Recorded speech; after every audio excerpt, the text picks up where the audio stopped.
non ho mai avuto ambizioni personali, ho sempre lavorato per le mie società e con le società e ho sempre avuto la riconoscenza dei miei dirigenti. Penso che questo sia un appagamento eccezionale. Lo vogliamo ricordare così, era il 2016, Giancarlo Kaliman salutava il comitato regionale della Lega Nazionale Dilettanti tra gli applausi ricevendo la carica di dirigente onorario. Un legame forte con il comitato che lo aveva visto protagonista fin dai tempi della presidenza Meroi, contribuendo in modo significativo alla crescita dello sport dilettantistico regionale.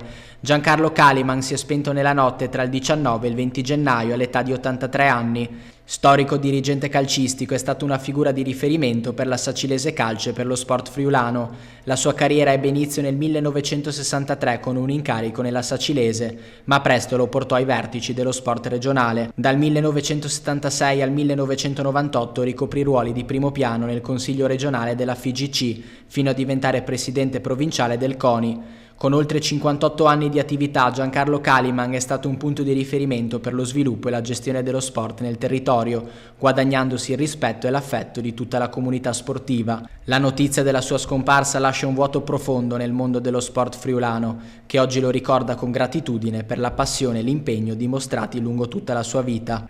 Se ne va un pezzo di storia dello sport e del calcio in particolare.